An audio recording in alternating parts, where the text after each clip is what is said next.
नमस्कार, good morning. स्वागत है एक बार फिर से अपने channel online study classes with Anand sir. Good morning मेरे प्यारे बच्चों, सुप्रभात। आपका दिन मंगलमय हो। ऐसी विशेष के साथ आईपीसी की सेकंड प्रैक्टिस सेट को आज कंटिन्यू करूँगा। प्रैक्टिस सेट फर्स्ट में मैंने क्वेश्चन संख्या 57 से 57 तक मैंने कवर करा दिया था, जहाँ लगभग 95 धाराओं के आसपास हम लोग पहुँच चुके थे। तो आज मैं धारा 90 प्लस एंड क्वेश्चन संख्या 58 से कंटिन्यू करूँगा। प्रैक्टिस सेट फर्स्ट पहले ही अपलोड कर दिया गया है और प्रैक्टिस सेट 2 ये जो है ये प्रैक्टिस सेट 2 है, तो इसमें प्रैक्टिस कर लो। लगभग 101 क्वेश्चन टोटल हो जाएंगे दोनों मिलाकर। ठीक है बच्चों, तो आप लोग तैयार हो? सभी लोग तैयार हो जाइए फटाफट। Be ready and I am also ready. और जो कैंडिडेट हमारे नए जुड़ रहे हैं वो चैनल को सब्सक्राइब कर लें, वीडियो को सभी लोगों के बीच में शेयर करें, लाइक भी किया करें बच्चों। और जो मैं पढ़ा रहा हूँ उसको आप इसको जैसे ये प्रैक्टिस सेट है, आप एक बार देख लो और 2 बार देख लो तो वो ऐसे ही तैयार हो जाएगा आपका। ठीक है, ज़्यादा ज़रूरत नहीं है आपको लिखने विखने की। मेरी जो क्लासेस मैंने 8 क्लासेस अभी पढ़ा चुका हूँ उनको एक बार पढ़ लो, थोड़ा इंपॉर्टेंट पॉइंट लिख लो और इसमें आप 2-3 बार इससे रिवीजन कर लो, आपका कंप्लीट हो जाएगा आईपीसी। ठीक है बच्चों, तो ध्यान रखना, इस सारी चीज़ों को कंटिन्यू कर लेना। ओके बच्चों, और उम्मीद है आप लोग सब स्वस्थ होंगे, अच्छे होंगे। इसी के साथ आगे कंटिन्यू करता हूँ बच्चों, ध्यान रखना इस चीज़ का। क्वेश्चन संख्या जो आप लोग पढ़ने वाले हो वो क्वेश्चन संख्या आपकी रहेगी कितनी? ओके, चलिए क्वेश्चन संख्या 57 तक हम पढ़ा चुके थे। क्वेश्चन संख्या आपकी स्क्रीन पे दिखाई दे रही है, जैसे कि आपको दिख रहा है। 58 पे हम लोग बात करने वाले हैं 58 पे। ठीक है, चलिए तो क्वेश्चन संख्या 58 आपकी ऑन स्क्रीन दिखाई दे रही है, जिसमें आपसे कहा गया है कि धारा 58 जो है, धारा 98 के तहत निम्न में किन के विरुद्ध प्राइवेट प्रतिरक्षा का अधिकार प्राप्त है। धारा 98 तो मैंने आपको पढ़ाया था कि आईपीसी के सेक्शन 98 में आपको बताया गया था, 97 में बताया गया था कि संपत्ति तथा शरीर तथा संपत्ति की प्राइवेट प्रतिरक्षा के अधिकार में बातें कही गई थी। और धारा 98 में उन्मत्त व्यक्ति से प्राइवेट प्रतिरक्षा के अधिकार को बताया गया है। ठीक है, ऐसे व्यक्ति के कार्य के विरुद्ध प्राइवेट प्रतिरक्षा का अधिकार दो विकृत चित्र आदि हो। ठीक है, 58 क्वेश्चन में आपका धारा 98 के तहत निम्न में से कौन सी विधि विरुद्ध प्राइवेट प्रतिरक्षा का, तो ध्यान रखना, चाहे बालक हो कोई, अगर वो नासमझ है, नहीं जानता और कोई भी अपराध मतलब अनजाने में कर रहा है, मान लो आप लेटे हो, आप पे वो गर्दन चाकू चला रहा है, कुछ भी चला रहा है, या किसी ने उसको हाथ में रिवॉल्वर पकड़ा दी, पिस्तौल पकड़ा दी, लोडेड है वो, तब आप वहाँ प्राइवेट प्रतिरक्षा का अधिकार बच्चे से भी रखते हो। ठीक है, विकृतचित चिन्हित व्यक्ति और बालक की परिपक्वता का अभाव, तो ध्यान रखना यहाँ तीनों ही चीज़ें हैं, जो तीनों ही नासमझ हैं, जो समझते नहीं है प्रकृति की स्थिति को। तो इस हिसाब से जो हमारा विकल्प रहेगा वो आप ध्यान रखना, यहाँ से हमारा विकल्प रहेगा, इसका आंसर जो होगा वो उपरोक्त सब के विरुद्ध। तो इसका जो आंसर फुल्ली एंड फाइनली होगा वो सबके विरुद्ध। इसके बाद नेक्स्ट क्वेश्चन आपको स्क्रीन पे दिखाई दे रहा है 57। ओके, 57 तो हो ही गया, 58। चलिए इसके बाद आगे चलते हैं हम। धारा क्वेश्चन 59 आगे बोला गया है कि धारा 99 के तहत सद्भाव पूर्वक अपने पदाभास में लोक सेवक द्वारा किए गए कार्य किसके विरुद्ध प्राइवेट प्रतिरक्षा का अधिकार है। ठीक है, तो आप लोग इस चीज़ को ध्यान रखना। क्वेश्चन आपको दिखाई दे रहा होगा, थोड़ा सा मैं स्क्रीन को छोटा कर देता हूँ। ओके, ठीक है, चलिए बहुत बढ़िया। स्क्रीन को मैं इधर लगा देता हूँ ताकि सारी चीज़ें यथागत तरीके से चलती रहें। चलिए बच्चों, ठीक है, बहुत बढ़िया। चलिए देखते हैं नेक्स्ट क्वेश्चन। 99 के तहत सद्भाव पूर्वक अपने पदाभास में लोक सेवक द्वारा किए गए कार्य के विरुद्ध प्राइवेट प्रतिरक्षा का अधिकार नहीं है। ध्यान रखना, यहाँ धारा 99 में इन्होंने कहा है आपसे कि सद्भाव 99 के तहत सद्भाव पूर्वक अपने पदाभास में लोक सेवक द्वारा किए गए कार्य के विरुद्ध प्राइवेट प्रतिरक्षा का अधिकार नहीं है। तो ध्यान रखना, मृत्यु और घोरोपति पदाभास में लोक सेवक द्वारा, तो पदाभास में लोक सेवक द्वारा किए गए किसी कार्य के विरुद्ध कब प्राइवेट प्रतिरक्षा का अधिकार नहीं है, तो ध्यान रखना यहाँ पे जो विकल्प होगा हमारा 59 का वो सी होगा, ए और बी। मृत्यु में भी और प्राइवेट प्रतिरक्षा का अधिकार यहाँ नहीं मिलेगा। सद्भावपूर्वक अपने पदावास में लोक सेवक द्वारा किए गए किसी कार्य के विरुद्ध, लोक सेवक अगर कोई कार्य कर रहा है अपने पदावास में, ठीक है, तब आपको, कोई लोक सेवक अगर काम कर रहा है वो, ठीक है, तब आपको वहाँ प्राइवेट प्रतिरक्षा का अधिकार ना मृत्यु में मिलेगा ना घोरोपति में मिलेगा। चलिए आगे चलते हैं, कंटिन्यू करते हैं हम आपको यहाँ से। तो इसका जो विकल्प होगा वो सी विकल्प होगा, ठीक है ना। कौन सा विकल्प होगा? सी। आगे चलते हैं क्वेश्चन संख्या 60 पे। तो इसमें कहा गया कि क्या उन दशाओं में जिनमें संरक्षा के लोक प्राधिकारियों की सहायता प्राप्त करने का समय रहता है तो प्राइवेट प्रतिरक्षा का अधिकार है या नहीं है। ध्यान रखना, अगर कोई लोक सेवक है, अगर कोई काम कर रहा है या कहीं पे भी, और मान लो वहाँ फंस गया और उसकी जान पे आ पड़े या घोरोपति होने की स्थिति हो, गहरी चोट पहुँचने की स्थिति हो, तो अगर उस लोक सेवक को अपने अधिकारियों से सुरक्षा मिल सकती है तो वो सबसे पहले उन सुरक्षा मांगेगा। तो ध्यान रखना, वही इन्होंने कहा गया कि लोक प्राधिकारियों की सहायता प्राप्त करने का समय रहता है। अगर उसके पास समय है कि हम और फोर्स मंगा के स्थिति पे काबू कर सकते हैं, तो ध्यान रखना यही करना पड़ेगा। एक पुलिस सिपाही को या दरोगा को लगता है कि हम फंस गए, हमारी जान पे आना पड़ी है या फिर घोर चोट पहुंच सकती है हमें, गहरी चोट, लेकिन उसके पास समय है, वो अपने थाने से चौकी से और फोर्स मंगा सकता है, अधिकारियों से बोलकर सहायता ले सकता है, तो वो सहायता लेगा। तो ध्यान रखना, उस स्थिति में वो अपनी प्राइवेट प्रतिरक्षा का अधिकार यूज नहीं करेगा। ऐसा नहीं है कि वो खुद से अधिकारी आ सकते हैं, सहायता मिल सकती है और खुद से ही वो गोली चला दे या हमला कर दे, नहीं, ऐसा नहीं है। तो उस स्थिति में आप ध्यान रखना, आपको प्राइवेट प्रतिरक्षा का अधिकार नहीं मिलेगा, ठीक है। आप अपने अधिकारियों से हेल्प लोगे। चलिए आगे चलते हैं। शरीर की प्राइवेट प्रतिरक्षा का विस्तार मृत्यु करने तक प्रदान किया गया है।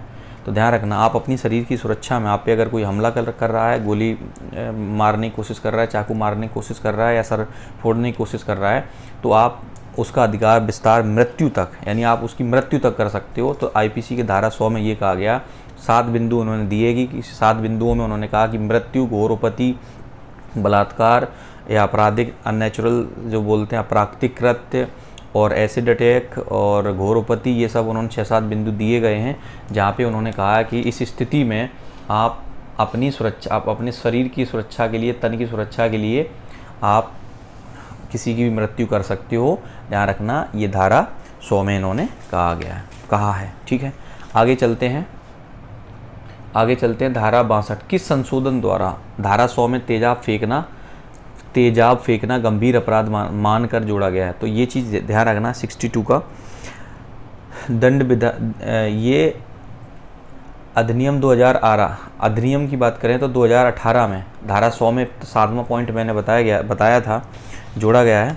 7th पॉइंट यहाँ पे मैंने बाकायदा आपको उस दिन बताया था कि 2018 में जोड़ा था, ठीक है।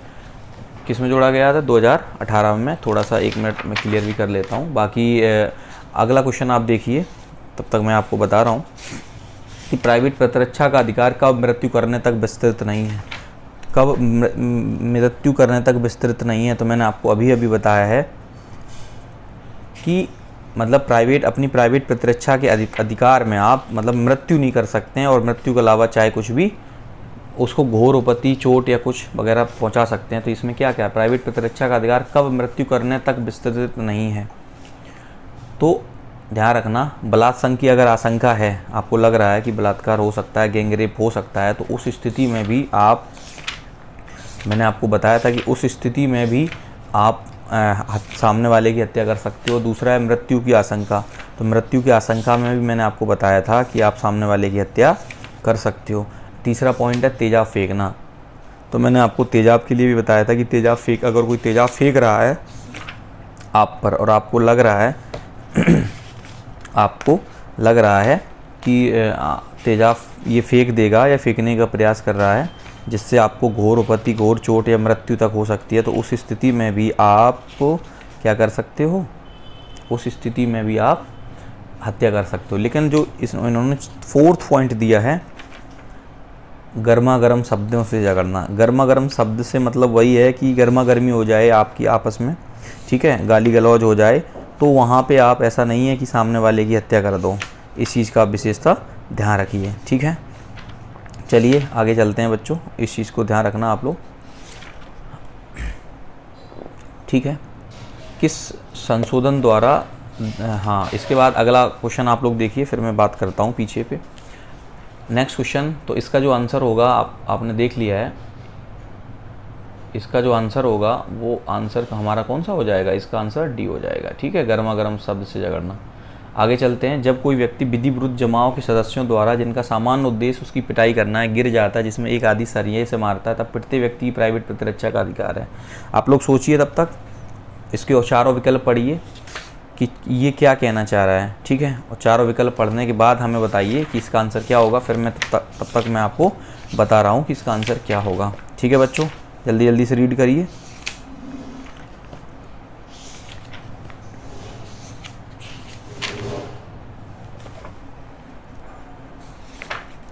आप लोगों ने पढ़ लिया, चलिए आगे कंटिन्यू करते हैं, ठीक है। मैं कुछ देख रहा था आपके काम की चीज़ जो थी, बाकी जब कोई व्यक्ति, क्वेश्चन में कहा गया है आपका यहाँ पे, देखो यहाँ थोड़ा सा मुझे डाउट लग रहा था, इसलिए मैं देख रहा था।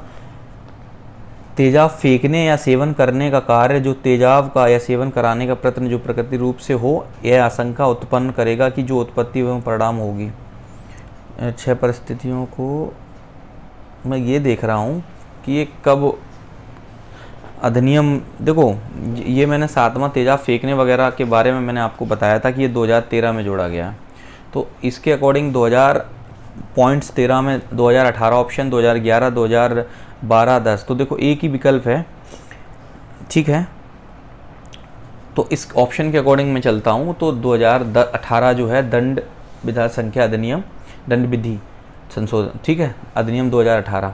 तो 62 का तो मैंने ये बता दिया कि 2018 में ये प्राइवेट प्रतिरक्षा का आधार का मृत्यु करने तक विस्तृत नहीं है, तो गर्मा गर्म शब्द से झगड़ना। 64 में है कि जब कोई व्यक्ति विधि विरुद्ध जमाव के सदस्यों द्वारा जिनका सामान्य उद्देश्य उसकी पिटाई करना है गिर जाता है। तो देखो एक बात बताइए, जब कोई व्यक्ति है विधि विरुद्ध जमाव के सदस्यों द्वारा उनका सामान्य उद्देश्य उसकी, देखो कोई विधि विरुद्ध जमाव है और वो लोग क्या कर रहे हैं, एक व्यक्ति पे हमला कर रहे हैं, हमले में वो व्यक्ति गिर जाता है और उनमें से एक सरिया मारता है, तब पीटते व्यक्ति का प्राइवेट प्रतिरक्षा, ध्यान रखना। तो वो पूरा जो विधि विरुद्ध जमाव है, उस पूरे विधि विरुद्ध जमाव पर, पूरे विधि विरुद्ध जमाव पर अपना क्या रखता है, वो अधिकार रखता है, किसका, प्राइवेट प्रतिरक्षा का वो अधिकार रखता है। इस चीज़ का आप ध्यान रखना, ठीक है बच्चों। इसके बाद मैं आगे कंटिन्यू करता हूँ और उसको समझना ज़रा। सबके विरुद्ध रख रहा है वो विधि विरुद्ध, जरूरी नहीं कि सरिया मारा उसी के विरुद्ध, जो पूरा विधि विरुद्ध जमाव है उस पर। 65 का है कि कार्य जिनके, हाँ इसका आंसर आप समझ गए, सबके विरुद्ध, ये हो जाएगा हमारा सबके विरुद्ध, ठीक है बच्चों, ये आंसर। इसके बाद मैं आगे कंटिन्यू करता हूँ। इसमें कहा गया कार्य जिनके विरुद्ध प्राइवेट प्रतिरक्षा का अधिकार नहीं होता है, ऐसे काम जिसके प्रति आपको प्राइवेट प्रतिरक्षा का अधिकार नहीं मिलेगा, नहीं होता है, मृत्यु या घोर उपत्ति से भिन्न अपहानि करने तक सीमित है। धारा 99 भारतीय दंड संहिता की यह बात कब लागू होती। देखो इस क्वेश्चन में ये कहा गया है कि ऐसे काम है जहां आपको प्राइवेट प्रतिरक्षा का अधिकार नहीं होता है, और होता है तो वो मृत्यु, आप मृत्यु नहीं कर सकते हो, गहरी चोट नहीं पहुंचा सकते हो, उससे भिन्न होता है, ठीक है। धारा 99 यहाँ पे, और धारा 99 की यह बात कब लागू होती है, तो लोक सेवक पदावास में कार्य करे, सही बात है, लोक सेवक के निर्देश पर कार्य करे, और सुरक्षा के लिए लोक प्राधिकारियों की सहायता मिले। देखो इसके अकॉर्डिंग इसका डी आंसर हो जाएगा, ठीक है। यहाँ पे यानी आप मृत्यु और घोर उपत्ति नहीं कर सकते हो, इससे भिन्न काम कर सकते हो। कोई लोक सेवक अपने पदाभास में काम करे, बिल्कुल वो अपने पदाभास में काम कर रहा है, जो मतलब पद है उसका, उसमें काम कर रहा है, लोक सेवक के निर्देश पे कार्य करे, तो इसका आंसर जो रहेगा वो सीधा सीधा डी रहेगा, ठीक है। यानी आप उससे क्या नाम, मैं आपको बता दे रहा हूँ, इसके अकॉर्डिंग आंसर आपका डी रहेगा। चलिए आगे चलते हैं। शरीर के प्राइवेट प्रतिरक्षा का अधिकार यहाँ पे पूछा गया है इन्होंने, शरीर के प्राइवेट प्रतिरक्षा का अधिकार का प्रारंभ और बना रहना निम्नलिखित किस धारा में वर्णित है। तो प्राइवेट प्रतिरक्षा का अधिकार बना रहना, तो देखो 100 में तो शरीर की सुरक्षा के लिए आप किसी की मृत्यु कर सकते हो।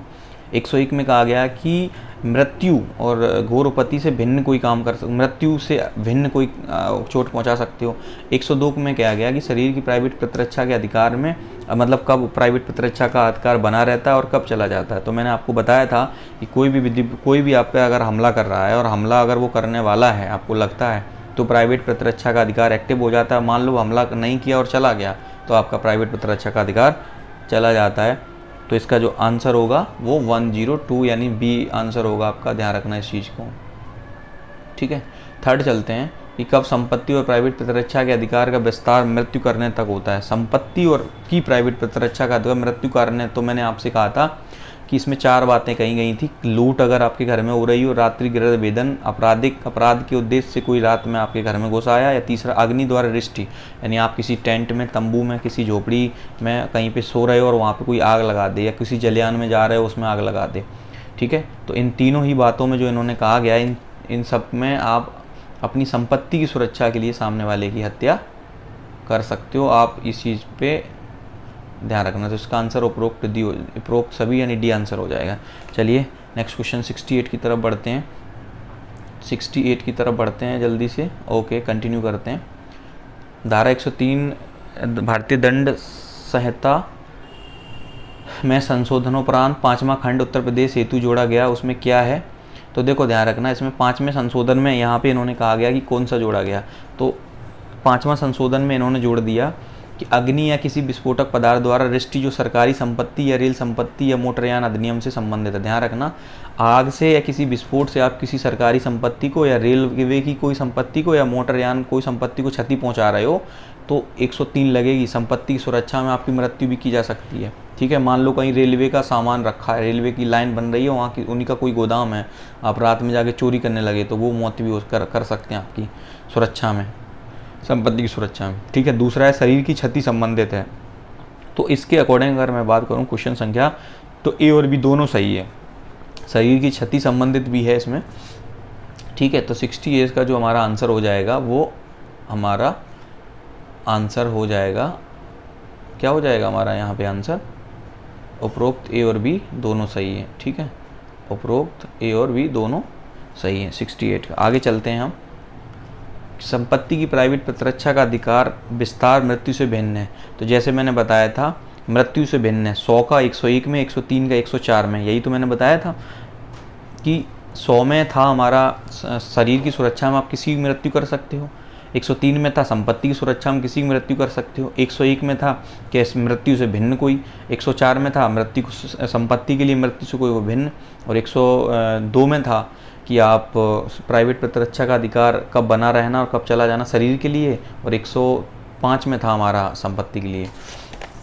ठीक है, तो यहाँ का संपत्ति की प्राइवेट प्रतिरक्षा का अधिकार का विस्तार मृत्यु से भिन्न अपहानि करने, तो मृत्यु से अलग, तो ध्यान रखना उसका जो आंसर रहेगा वो हमारा हो जाएगा यहाँ पे 104 यानी 69 का सी आंसर। चलिए आगे चलते हैं, आगे कंटिन्यू करते हैं। ठीक है, आगे चलते हैं।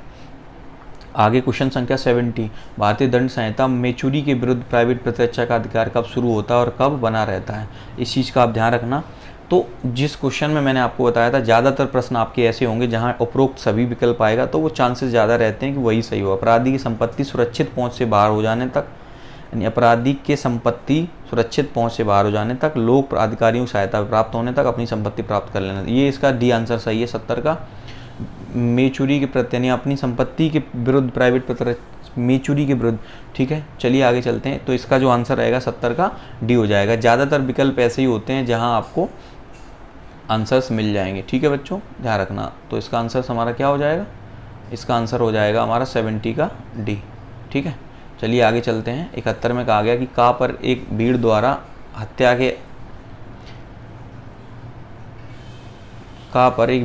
हत्या के आशय से प्रयास किया जाता है, जिस भीड़ में नन्हे निर्दोष हैं, निर्दोष बाल, मान के चलो मैं हूँ, मेरे पे एक भीड़ ने हमला किया और उस भीड़ में बहुत सारे बच्चे हैं। मैं सोचता हूँ कि अगर मैं इसमें गोली चलाऊंगा तो बच्चे मारे जाएंगे, और अगर नहीं चलाता हूँ तो मेरी जान पे बड़ी है, मैं मारा जाऊँगा। तो ध्यान रखना, फिर बच्चों को ना देखते हुए अपनी प्राइवेट प्रतिरक्षा के अधिकार में अगर मैं गोली चला रहा हूँ और इसमें कहा जाएगा कि भीड़ पर गोली चलाते हैं और बच्चे मर जाते हैं, तो का कार्य धारा 106 में है। धारा 106 में वही मैंने आपको बताया था कि घातक हमले के विरुद्ध प्राइवेट प्रतिरक्षा का अधिकार, जबकि निर्दोष व्यक्ति को, मैंने आपको बताया था अगर आप पे कोई घातक हमला हो रहा है तो अपनी प्राइवेट प्रतिरक्षा के अधिकार में अगर आप कोई भी कार्य करते हो अपनी प्राइवेट प्रतिरक्षा के लिए, उसमें निर्दोष व्यक्ति मारे जाते हैं, वो 106 में उन्होंने कहा है, तो इसमें यहाँ अपराध नहीं है। तो ध्यान रखना 71 का जो आंसर होगा वो ए हो जाएगा कि यहाँ पे वो आपका क्या नहीं है, अपराध नहीं है। चलिए नेक्स्ट क्वेश्चन पे चलते हैं। हमारा नेक्स्ट क्वेश्चन, घातक हमले के विरुद्ध प्राइवेट प्रतिरक्षा का अधिकार जबकि निर्दोष व्यक्ति का। जब आप पे कोई घातक हमला हो रहा है और उस स्थिति में आप प्राइवेट प्रतिरक्षा में अगर कोई हमला करते हो, उन पे गोली चलाते हो और उसमें कोई निर्दोष मारा जाता है, तो वो धारा 106 में कहा गया। तो मैंने आपको अभी अभी जस्ट बताया कि उसके बारे में धारा 106 में कहा गया है। ठीक है, चलिए आगे चलते हैं। आगे है हमारा कि धारा 107 किसी बात के दुष्प्रेरण का है। धारा 107 में इन्होंने कहा है कि किसी बात का दुष्प्रेरण। ठीक है, तो इस चीज़ का ध्यान, एक दुष्प्रेरण की परिभाषा धारा 107 में है, ये मैं बता दूं। दुष्प्रेरक की परिभाषा 108 में है। ठीक है, तो किसी व्यक्ति का उकसाना, ये भी दुष्प्रेरण है। कार्य या कार्यलोभ द्वारा सहायता करना, देखो दुष्प्रेरण का मतलब होता है उकसाना, किसी व्यक्ति को उकसाना। तो किसी को, तो आप कह के कोई काम करवाने की कोशिश कर रहे हो, वो भी उकसाना है। आप उसकी सहायता कर रहे हो, वो भी कह के सहायता भी कर रहे हो, ये भी उस बात करने, षड्यंत्र भी इसी में आता है। तो इसका जो विकल्प होगा डी होगा, उपरोक्त सभी, ये सब इसके अंतर्गत आते हैं। ठीक है, ऐसे ही अगला क्वेश्चन है, एक लोक ऑफिसर न्यायालय के वारंट से या को पकड़ने जाता है। ठीक है, एक लोक ऑफिसर है, कोई काम कर रहा है, न्यायालय के वारंट से या को पकड़ने जाता है, खा मिलता है और बताता है कि गा ही या है। तो ध्यान रखना, एक चीज़ ध्यान रखना, मैंने या से पूछा कि सॉरी, मेरे पास सर न्यायालय से वारंट आया कि जाओ आप या को पकड़ने जाओ। तो मैं गया, मैं जिस बिंदु जहाँ पे मैं पहुँचा वहाँ पे जाके मैंने क्या किया, पता किया, तो वहाँ खा मिला और खा ने बताया कि गा ही या है। तो उसने क्या कर दिया, मेरे को जान पकड़ने जाता हूँ, खा मिलता है और बताया कि गा ही या है, और गा को पकड़वा देता है। खाने कौन अपराध, देखो जैसे मान लो मैं किसी को पकड़ने गया, ठीक है, और मैं जब पकड़ने गया तो मुझे थोड़ी ना पता है कि कौन या है।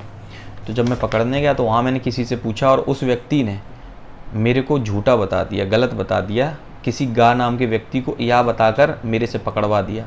तो खाने कौन सा अपराध किया, तो ध्यान रखना उसने अपराध किया, अपराध तो नहीं होता, तो उसने पकड़ा गया। तो यहाँ पे जो क्वेश्चन संख्या है पकड़ा देता है, हाँ, तो इसका जो हो जाएगा हमारा दुष्प्रेरण किया है। तो देखो उसने यही किया है, उसने गलत काम किया हमारे साथ। क्यों, क्योंकि उसने जानबूझ के बताया, इसमें कहीं नहीं लिखा है कि सद्भावपूर्वक उसने बताया, मतलब उससे भी गलती हुई, उसको जानकारी थी लेकिन उसने गलत बताया, तो यहाँ उसने दुष्प्रेरण किया। ये चीज़ ध्यान रखना आप लोग। ठीक है, 74 का जो हमारा ऑप्शन हो जाएगा हमारा, वो कौन सा हो जाएगा 74 का। ठीक है, ये दुष्प्रेरण किया उसने। ऐसे ही अगला प्रश्न हम लोग चलते हैं, दुष्प्रेरण की परिभाषा भारतीय दंड संहिता की किस धारा में है। तो अभी मैंने बताया था कि दुष्प्रेरण की परिभाषा, अगर दुष्प्रेरण की बात करें, ठीक है, तो दुष्प्रेरण की जो परिभाषा है वो, दुष्प्रेरण की परिभाषा भारतीय दंड संहिता है। तो दुष्प्रेरण किस बात का दुष्प्रेरण, देखो 107 में हमारा है दुष्प्रेरण, 107 में किस बात का दुष्प्रेरण है। ठीक है, और 108 में है दुष्प्रेरक। दुष्प्रेरक का मतलब होता है उकसाने वाला व्यक्ति, जो उकसा रहा है। और 108 के काम में है कि भारत से बाहर अपराधों के लिए भारत में दुष्प्रेरण। ठीक है, और दुष्प्रेरण का दंड, हाँ, किस धारा में, दुष्प्रेरण की परिभाषा, देखो मैं वही तो कह रहा हूँ, यहाँ थोड़ा सा डिस्टर्बेंस है। ठीक है, इन्होंने 108 दे दिया है जबकि 108 में दुष्प्रेरक है। ठीक है, हो सकता है कि ये गलती से मिस्टेक हो, तो मैं बता रहा हूँ आपको। दुष्प्रेरण की परिभाषा की अगर मैं बात करूँ तो वो 107 में है, धारा 107 में है, आप ध्यान रखना इस चीज़ को। और 108 में है दुष्प्रेरक, क्या 108 में दुष्प्रेरक। ठीक है, 108 में हमारा दुष्प्रेरक रहेगा, ध्यान रखना इस चीज़ का।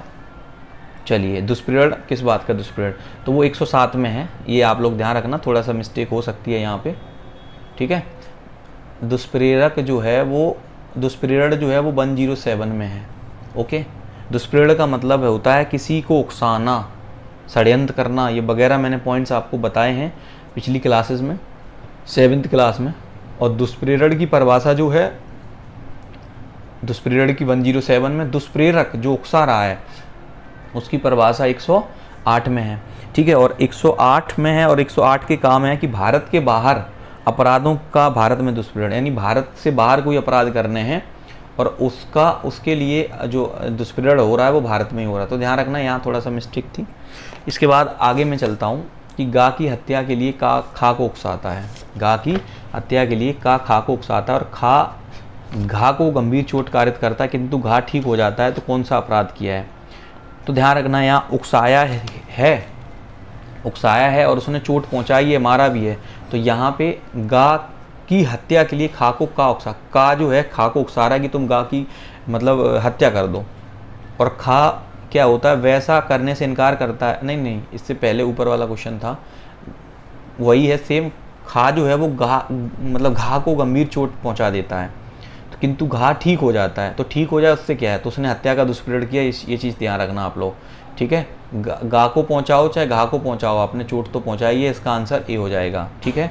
ऐसे ही 77 में अगर मैं बात करूं, गा की हत्या वही सेम है, खा वैसा करने से इनकार कर देता है। तो का ने कौन सा अपराध किया? तो ध्यान रखना, इस स्थिति में का ने गा की हत्या के लिए वही सेम है कि का जो है वो खा को उकसा रहा है कि तुम गा की हत्या कर दो, लेकिन खा मना कर देता है। तो देखो अब खा वो काम करे या ना करे, लेकिन का ने उकसाया है, तो का अगर पकड़ा जाएगा तो उसको हत्या का दुष्प्रेरण इस पर लगेगा। इस चीज़ का आप ध्यान रखना, ठीक है। ऐसे ही 78 की बात करें, खा को मिथ्या साक्ष्य देने के लिए का उकसाता है, खा उस उकसाहट में परिणाम स्वरूप वह अपराध कर देता है। तो खा को किस अपराध का दोषी होगा? तो देखो उसने मिथ्या साक्ष्य दिया है ना, तो इस क्वेश्चन में आंसर होगा का उसी अपराध का के दुष्प्रेरण का दोषी है और उसी दंड से दंडनीय है जिसे खा है। सही बात है, ठीक है। तो इस चीज़ का आप ध्यान रखना। देखो जो उकसाया का ने है, तो जो खा ने अपराध किया है उसी अपराध की सज़ा का को भी मिलेगी, यही तो दुष्प्रेरण में कहा गया। तो इसका जो विकल्प है वो ए सही है, ठीक है। इसका जो विकल्प है वो ए सही है हमारा, ध्यान रखना इस चीज़ को, ए इज़ करेक्ट। आगे चलते हैं। दुष्प्रेरण का दंड यदि दुष्प्रेरित कार्य उसके परिणाम स्वरूप किया जाए और जहां उसको दंड के लिए कोई अभिव्यक्ति उपबंध, देखो मैंने आपको बताया इस क्वेश्चन में 79 में सीधा उन्होंने ये कहा गया है कि कोई किसी का दुष्प्रेरण कर रहा है, कोई किसी को उकसा रहा है, ठीक है, और उकसाने के दौरान वह अपराध कर भी देता है, लेकिन उस अपराध का उकसाने के लिए वो अपराध जो किया गया उसका अगर कहीं मतलब स्पेशल उकसाने के लिए दंड ना दिया गया हो तो वही सज़ा मिलेगी जो अपराध की सज़ा होती है। तो वही इन्होंने कहा गया है जहाँ की उसके दंड के लिए कोई अभिव्यक्ति उपबंध भारतीय दंड संहिता में, देखो मैंने कहा था कि देखो दो चीज़ें 305 306 में दिया गया कि किसी व्यक्ति को उकसाकर शिशु या नाबालग को आत्महत्या कराने के लिए, दो बातें इन्होंने कही, बाकी चोरी के लिए डकैती के लिए कहीं उकसाकर नहीं बोला है। तो जो उकसाने के बाद जो वो व्यक्ति कार्य करेगा उसकी सज़ा जो आईपीसी में होगी वही मिलेगी, ठीक है, ध्यान रखना।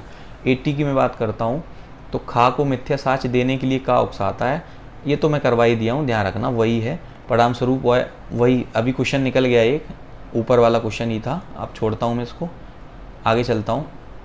आपराधिक षड्यंत्र भारतीय दंड संहिता की किस धारा में परिभाषित है? आपराधिक षड्यंत्र, तो आपको मैंने पढ़ाया था आपराधिक षड्यंत्र करना 120 के का में है। आपराधिक षड्यंत्र करना बच्चों 120 के का में है, ये ध्यान रखना। और आपराधिक षड्यंत्र के लिए दंड अगर की बात करूं कितने में हो जाएगा हमारा? आपराधिक षड्यंत्र की परिभाषा जो है 120 के का में है। इसके बाद भारतीय दंड संहिता की धारा 121 में क्या नहीं है? तो देखो 121 में मैं आपको बता देता हूँ, भारत सरकार के विरुद्ध युद्ध करना होता है, भारत सरकार के विरुद्ध युद्ध करने का प्रयत्न होता है, भारत सरकार के विरुद्ध युद्ध करने का दुष्प्रेरण होता है, और भारत सरकार के विरुद्ध भ्रष्टाचार करना। तो 121 में सिर्फ इसका डी विकल्प शामिल नहीं है, बाकी ये सारे विकल्प यहाँ शामिल हैं, ये आप ध्यान रखना, सारे विकल्प, ठीक है। भारत सरकार के विरुद्ध युद्ध करना या उसकी तैयारी करना या किसी को उकसाना, ये सब 121 में है, ठीक है। और 120 के खा में आपराधिक षड्यंत्र के लिए दंड है, मैंने आपको बताया था। फिर अगला क्वेश्चन चलते हैं, धारा 121 क्वेश्चन संख्या 85, धारा 121 आईपीसी द्वारा दंडनीय अपराधों को षड्यंत्र करेगा तो केंद्र या राज्य सरकारों के आपराधिक बल द्वारा आतंकित करेगा, तो 21 धारा में दंडनीय है, तो 121 के काम में है, ठीक है। 121 के हमारे क्या हो जाएगा? 121 के काम है कि जो भी 121 का अपराध करेगा उसकी पनिशमेंट जो है वो 121 के काम में मिल जाएगी, तो इस चीज़ का आप ध्यान रखना, ठीक है। मैंने अभी आपको बताया था 121 के काम है। चलिए, तो इसका जो आंसर हो जाएगा वो 121 का ये जो है ये हो जाएगा, ठीक है बच्चों। चलिए आगे चलते हैं, थोड़ा सा ध्यान रखना। अभित्याजक को संश्रय देना भारतीय दंड संहिता की किस धारा में दंडनीय है। ठीक है, तो हम आपको बता देते हैं, इसका हो जाएगा हमारा 121 में। अवित्याजक को संसर्ग देना मतलब कोई भी ऐसा व्यक्ति जो हमारी लोक शांति को, देश की सुरक्षा को, इन सब को बाधित करे या राष्ट्र की सुरक्षा, राष्ट्र की शांति सुरक्षा को डिस्टर्ब करे, इस तरीके के व्यक्ति को आप शरण दे रहे, तो वो भी धारा 121 में शामिल हो जाएगा। इस चीज़ का आप ध्यान रखना। ठीक है, तो हमारा इसका जो आंसर हो जाएगा, अरे यार चलिए कोई नहीं, तो इसका जो आंसर हो जाएगा 86 का ए हो जाएगा। अगला चलता हूँ मैं आपका 87। सैनिक, नौसैनिक या वायु सैनिक द्वारा उपयोग में लाई जाने वाली पोशाक, षड्यंत्र या टोकन धारण करना भारतीय दंड संहिता किस धारा में? देखो ये मैंने पढ़ाया नहीं, लेकिन मैं बता दे रहा हूँ, सैनिक हो या नौसैनिक हो या वायु सैनिक द्वारा उपयोग में लाई जाने वाली पोशाक, ये जो ड्रेस है जो वो पहनते हैं, या टोकन धारण करना भारतीय दंड संहिता किस धारा में दंडनीय है? कोई दूसरा व्यक्ति अगर इनकी ये सब सैनिक की, वायु सैनिक की ये सब ड्रेस या उनका टोकन या बैच ये सब पहन रहा है, तो वो 140 का अपराधी है। ठीक है, ध्यान रखना, यहाँ पे 140 का अपराधी है। धारा 141 में मैंने कहा था भारतीय दंड संहिता में विधि विरुद्ध जमाव में कितने व्यक्ति का होना आवश्यक है? तो मैंने कहा था विधि विरुद्ध जमाव है तो 5 व्यक्ति या 5 से अधिक व्यक्ति का होना जरूरी है धारा 141 में। ठीक है, मैं आपको ये सारी चीज़ें बता चुका हूँ, आप ध्यान रखना है। यहाँ पे धारा 141 में मैंने आपको बताया था कि 5 या उससे अधिक व्यक्तियों का होना अनिवार्य है। मैं इस चीज़ के बारे में बता चुका हूँ जी, 5 या 5 से अधिक व्यक्ति। चलिए बहुत बढ़िया, बहुत अच्छे चल रहे हैं। लाइक करते रहिए, चैनल सब्सक्राइब करिए और शेयर जरूर करिए बच्चों सभी के बीच में। अगर जो कोई कैंडिडेट अभी भी सब्सक्राइब नहीं किया, सब्सक्राइब कर लो, शेयर करते रहो। तो कम से कम 5 लोग हों, हाँ, तो इसका आंसर हो जाए कम से कम 5 या ज़्यादा से ज़्यादा जितने हो जाए। नेक्स्ट क्वेश्चन है 89। क्या कोई जमाव जो इकट्ठा होते समय विधि विरुद्ध नहीं था बाद में विधि विरुद्ध? बिल्कुल हो सकता है। मान लो कोई लोग इकट्ठे हो रहे थे लेकिन वहाँ ऐसी कोई स्थिति नहीं बनी और अचानक ऐसी कोई स्थिति बन गई, अचानक, ध्यान रखना, क्वेश्चन संख्या 89, तो इसका जो आंसर होगा हाँ, अचानक ऐसी स्थिति बन सकती है। कोई जमाव जो इकट्ठा होते समय विधि विरुद्ध नहीं था लेकिन बाद में विधि विरुद्ध हो गया। ठीक है, मान लो जैसे कोई 4-5 लोग इकट्ठे हुए, तब ऐसी चीज़ें नहीं थी, लेकिन वो उस जगह पे तुरंत आदेश आ गया कि ये जो जगह जो है विधि विरुद्ध, यहाँ पे आप जैसे मान लो वो नॉर्मली किसी चीज़ के लिए इकट्ठे हुए थे, ठीक है, लेकिन लगा लोक सेवक जो अधिकारी है उनको लगा कि ये विधि विरुद्ध किसी घटना को अंजाम देने वाले हैं, तो उन्होंने कहा कि आपका जमाव विधि विरुद्ध घोषित कर दिया गया है, मतलब किसी कारणवश, तो वो किया जा सकता है, ध्यान रखना। 89 में कहा गया है हमारा, हाँ, तो 89 का हो जाएगा। इसके बाद 90 की बात करते हैं। तो विधि विरुद्ध जमाव के लिए आवश्यक क्या है? तो विधि विरुद्ध जमाव के लिए आवश्यक है हमारा सामान्य उद्देश्य, सामान्य आशय नहीं, सामान्य उद्देश्य। विधि विरुद्ध जमाव में हमारा एक सामान्य क्या होता है, हमारा उद्देश्य होता है। ठीक है, सबका जो यहाँ इकट्ठा होने का भी उनका एक अपना पर्सनल रीज़न होता है, तो वो उनका जो टारगेट है वो सेम होता है, ध्यान रखना, वो जो उद्देश्य है वो सेम होता है। चलिए आगे चलते हैं बच्चों। 91 में ये कहा गया कि विधि विरुद्ध जमाव का सदस्य होने पर भारतीय दंड संहिता की किस धारा में दंडनीय है? तो विधि विरुद्ध जमाव के बारे में इन्होंने कहा गया है 141 में, और उसके लिए जमाव का 141 में, और उसके अगर मेंबर हो आप, विधि विरुद्ध जमाव के अगर सदस्य हो, तो आप 142 में आप दंडनीय हो माने जाओगे, उसमें आप पनिशेबल होगे, ध्यान रखना। तो 142 में, ठीक है, 91 का। ऐसे ही चलते हैं। मैं घातक आयुध से सज्जित होकर विधि विरुद्ध जमाव में शामिल होने के लिए, देखो 142 में सदस्य हो गया, 143 नहीं, 100 इसमें है विधि घातक आयुध से सज्जित होकर आप ऐसे हथियार लेके जा रहे हो। देखो विधि विरुद्ध जमाव की परिभाषा 141 में है, और 142 में इन्होंने कहा है कि विधि विरुद्ध जमाव का सदस्य होना। फिर तीसरे में उन्होंने 141 का दंड 143 में दिया गया, और घातक आयुध से सज्जित होकर विधि जमाव में सम्मिलित होना वो 144 में कहा गया, ठीक है। और 145 में कहा गया कि अगर कोई आदेश आ जा रहा है कि विधि विरुद्ध जमाव को तोड़ दिया जाए, अलग अलग हो जाओ, तब भी आप उसमें बने रहना, वो 145 में। चलिए आगे चलते हैं। घातक आयुध से इन्होंने बोला है, तो वो हमारा 144 में हो जाएगा। इसका विकल्प जो आंसर रहेगा वो 144 रहेगा, ये ध्यान रखना, ठीक है। तो 92 का जो हमारा रहेगा वो सी रहेगा, सी ऑप्शन रहेगा। गलती से वो बाई मिस्टेक ए है। चलिए आगे चलते। विधि विरुद्ध जमाव में शामिल होना कब धारा 145 में दंडनीय है, इस चीज़ का आप ध्यान रखना, ठीक है। देखो विधि विरुद्ध जमाव में शामिल होना कब 145 से दंडनीय है। मान के चलो, एक तो ये है कि कोई बिखर जाने का विधि विरुद्ध जमाव है कोई, और उसको बिखर जाने का आदेश आ गया है, ठीक है। आप तब भी उसमें आप शामिल हुए, तब भी आप उसी विधि विरुद्ध जमाव में शामिल हो, तब 145 के लिए दंडनीय है। और आपको विधि विरुद्ध जमाव तो घोषित कर दिया गया, तितर बितर होने के लिए भी कह दिया गया, लेकिन आपको इस चीज़ का अंदेशा नहीं है, इस चीज़ की जानकारी नहीं है और आप लगातार उसके मेंबर बने हो। तो ध्यान रखना, इसका जो आंसर होगा, जो आप इस समय देख रहे हो ऑन स्क्रीन पे, तो इसका जो आंसर होगा वो ए और बी दोनों होगा। ध्यान रखना, एक तो आपको उस मेंबर तो हो उसके, लेकिन आपको इस चीज़ का अंदेशा नहीं है, आइडिया नहीं है, ठीक है। और दूसरा, आदेश विधि द्वारा बेहेतु। तो क्वेश्चन हमारा था विधि विरुद्ध जमाव में शामिल होना कब धारा 145 से दंडनीय है, तो वो इसका जो विकल्प होगा मैंने आपको बता दिया, सी होगा, ठीक है। इसका जो विकल्प है वो ये हो जाएगा, ए और बी दोनों सही। बलवा कब कहलाता है, तो ध्यान रखना, जब भी कोई विधि विरुद्ध जमाव है, अगर उसमें हिंसा हो जाए, हिंसा या बल का प्रयोग हो जाए, तो ऑप्शन ए विधि विरुद्ध जमाव, बिल्कुल विधि विरुद्ध जमाव होना चाहिए। ऑप्शन बी जमाव के समान उद्देश्य को अग्रसर करने में बल या हिंसा का प्रयोग हो। तो ध्यान रखना, इसके अकॉर्डिंग आपका सी आंसर सही है। दोनों बातें इन्होंने सही कही हैं कि विधि विरुद्ध पहले तो जमाव हो, 5 या 5 से अधिक व्यक्ति होने चाहिए और उनका उद्देश्य सेम हो और उसी में बल या हिंसा का प्रयोग हो जाए, तो वो बलवा कहलाता है। तो इसका जो विकल्प होगा वो ए और बी दोनों सही हैं, ठीक है। ध्यान रखना, आगे चलते हैं। 95 में हमसे कहा गया है कि बलवा, बबला लिखा है, बलवा के लिए आईपीसी किस धारा में दंडनीय है, ठीक है। तो बलवा की जो परिभाषा है मैंने आपको बताई थी, क्वेश्चन संख्या 95 है। बलवा की जो परिभाषा है वो 146 में है और बलवा 146 में है बलवा की परिभाषा, और बलवा के लिए दंड जो है वो 147 में है। फिर घातक आयुध से सुसज्जित होकर बलवा करना वो 148 में है, और विधि विरुद्ध जमाव का हर सदस्य सामान्य उद्देश्य को अग्रसर करने में, सामान्य उद्देश्य की बात करी जाए, 49 में है, ठीक है। चलिए, तो यहाँ इन्होंने पूछा था कि बलवा के लिए भारतीय दंड संहिता की धारा किस में दंडनीय है, तो मैं आपको बता देता हूँ, वो 147 में दंडनीय है, ठीक है बच्चों। वो किस में दंडनीय है, 147 में, ठीक है। आगे चलते हैं, ओके, कोई बात नहीं, विकल्प इसका कौन सा सही है, ए। आगे चलते हैं। धारा 144 के अधीन घातक आयुध से सुसज्जित होकर विधि विरुद्ध जमाव में सम्मिलित होने पर दंड का प्रावधान है, ठीक है। तो ये ना, यहाँ इन्होंने पूछा है आपसे कि एक धारा 144 में आप घातक आयुध से सुसज्जित होकर किसी विधि विरुद्ध जमाव में आप लगातार उसमें हो, तो ध्यान रखना आपको कितने वर्ष की तो यहाँ पे 2 वर्ष का कारावास और जुर्माना या दोनों से दंडनीय होना पड़ेगा। तो क्वेश्चन संख्या 96 जो है उसका जो विकल्प है आपका ए विकल्प होगा। थोड़ा सा इसको नीचे कर देते हैं, उसका विकल्प कौन सा होगा, उसका विकल्प ए हो जाएगा, ठीक है।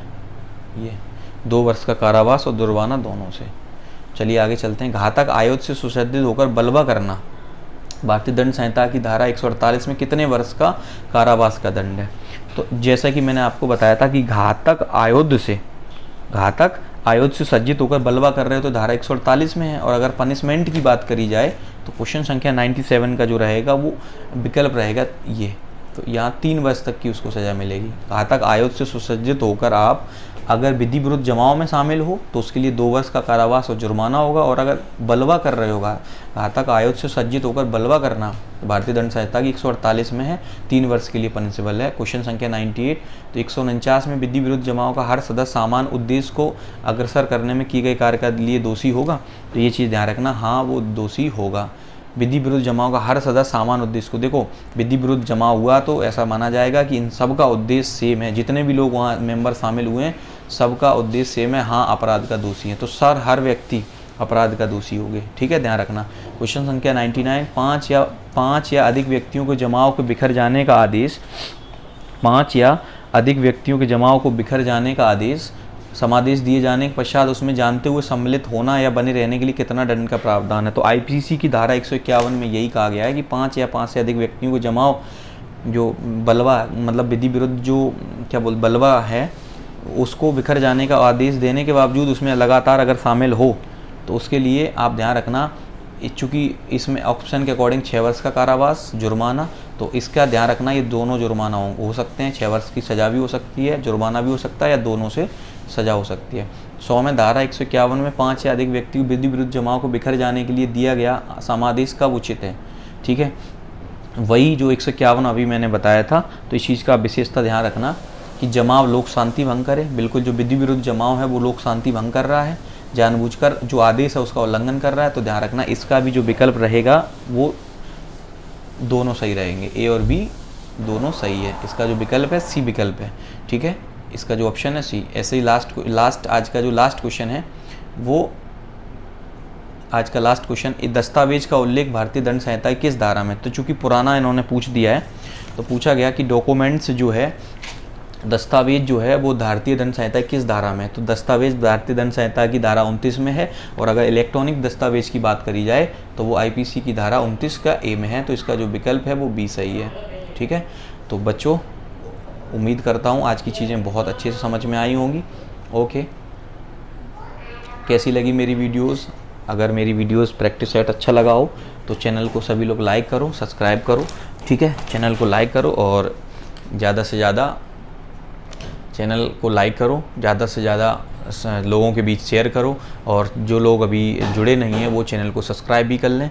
तो प्रैक्टिस सेट मैंने आईपीसी का प्रैक्टिस सेट फर्स्ट जिसमें क्वेश्चन 57 थे, प्रैक्टिस सेट सेकंड जिसमें क्वेश्चन 58 से 101 तक था, मैंने आपके बीच अपलोड कर दिया है। आप सब लोग रीड कर लीजिए, इसी से प्रैक्टिस कर लो, एक बार पढ़ लो सारा, और टाइम मिले तो दोबारा तिबारा भी पढ़ लो, बस क्लियर हो जाएगा। ज़्यादा लिखने की और बाकी चीज़ों की ज़रूरत नहीं है आप सबके बीच में, ठीक है बच्चों।